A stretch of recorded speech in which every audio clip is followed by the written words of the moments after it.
Morning everyone, welcome to the latest edition of the Martins Hill Mercury. Doing it indoors today because it is an absolutely foul day out there. That has been the problem pretty much for the last week now.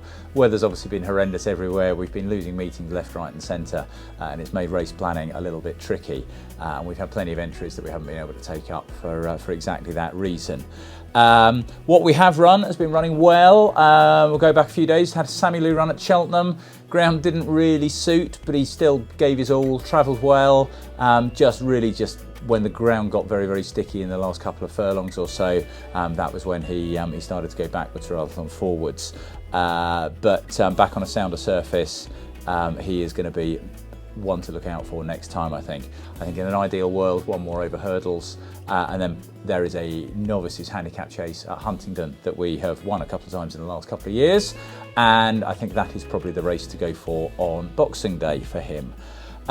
We then went a very rare visit for us to Chelmsford for Anderleap on Tuesday evening last week, and that was he ran a super race. 50 yards out, 100 yards out, you'd say he can't possibly be out of the frame. He ends up getting beaten 3 lengths and ends up being mid-division in a blanket finish. I find it frustrating, I really do, on the flat, but look, he's run a super race. We will look for another one for him. I think it's one at Wolverhampton next week, and I think he just needs a bit of a change of luck to fall on one. Keith Blanco should have run in the really nice handicap chase at Kempton on Friday. A couple of people have asked why we pulled him out on the day as a non-runner. Unfortunately, he was absolutely hopping lame morning of the race, and it's an infection. It's nothing serious, but he's gone on to antibiotics for a few days, and obviously he couldn't run when he was sore like that. So nothing serious. He will be out before too long, and I'd like to think he'll run well. Obviously, Creevy Hill that beat him at Wetherby first time out won well at Haydock on Saturday, and so that franks the form. Hopefully the handicapper overlooks that though with Keith Blanco. Talking of Haydock on Saturday, a couple of really nice runs. Ami de Bois, perhaps slightly disappointing, just got tired from 2 out, clambered over the last, finished in the middle. Would have been nice to finish a bit closer, but didn't really do a lot wrong and gives his all every time. Ask Ben, well, what a super run from that horse, to finish 4th in the Stayers handicap hurdle up there against some, I think, really talented horses. Beaten 2.5 lengths. That is hopefully the start of what's going to be a really nice season for him. That's still only his fifth run over hurdles. He's still a real baby, he's still learning, but he is so tough and his jumping is so slick that he runs like a proper old handicapper already, and there's still plenty of improvement to come there. Hopefully a very, very exciting season ahead for him. In terms of where we go next, there's a couple of opportunities for him this side of Christmas. There's a couple of really nice opportunities for him then towards the end of January. If we're looking 2 runs ahead, there's one at Sandown, there's one at Newbury. So hopefully we can have a lot of fun with him. We should have been at Exeter on the Sunday with a good number actually. They abandoned, so we had a very, very quiet day. Wet day, but quiet day nonetheless. If we look towards the week ahead now, Distant Lady should run at Hereford on Wednesday. She has really been absolute joy to have in the yard since she came earlier in the year. She won a bumper, she was 2nd in a novice hurdle first time out. She was then 4th in a novice hurdle on ground that she absolutely hated. She's in a handicap now for the first time, and we'll see whether the handicapper's got it right or not. Fingers crossed he hasn't, but we'll find out on Wednesday, but she's in good order. Fingers crossed not too much rain there. Zulu Dawn is another who we're just waiting for a bit of better ground for him. He will have entries all over the place this week.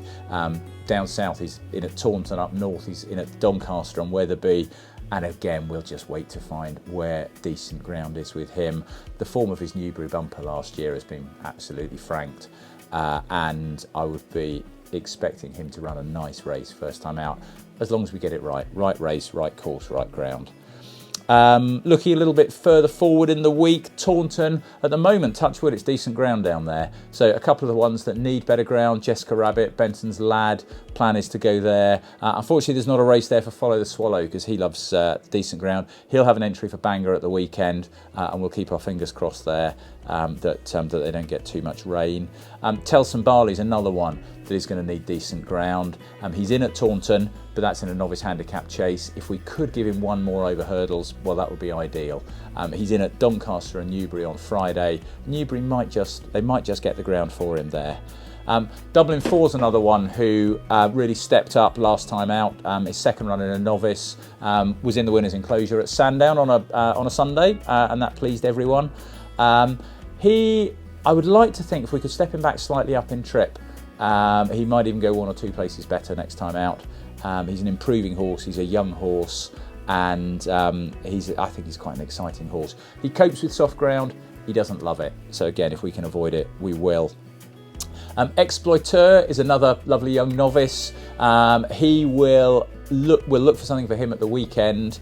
We're going to drop him back in trip, I think. He's just not quite seeing out the trip at the moment. He's big and he's weak. So a little drop back in trip might well suit him and help him get home a little bit better. One that you might want to look out for, bumper horse, Captain Dinosaur. You will undoubtedly read in the race card that he's a late starter in life. Well, not really. We've had him since he's 3. He will run in a bumper just short of his 7th birthday, and that'll be his first time on a race course. He's massive. He's been growing, strengthening, and we've just taken our time with him. Who knows what he's going to be like? He's going to be an exciting one to watch first time out. As I say, he's a massive horse. He's a relentless galloper. He hasn't got a lot of speed, but he'll keep going. So hopefully the wait will have been worthwhile with him. Looking forward again to the weekend, we've got Casting Grey. She'll have an entry up at Doncaster in the Mares Novices Hurdle up there. We saw last time at Plumpton she didn't really handle the very soft ground, so hopefully it won't be too bad up there. Anderleap gets another entry on the flat towards the end of the week. Looking a bit further forward, if we don't get the ground where we need it this week, there's a meeting at Musselburgh next Monday where the ground traditionally is pretty decent. There's a nice race up there for Homing Star. She should have run at Exeter, didn't because of the ground. That better ground will suit her. Jessica Rabbit may well get an entry up there for the same reason. Zulu Dawn may well get an entry up there for the same reason. Failing that, looking further forward, there's a meeting at Sedgefield at the end of the week where, again, there's a nice race for Homing Star there. So fingers crossed she can make her long-awaited handicap debut for us. Eye of the Scorpion.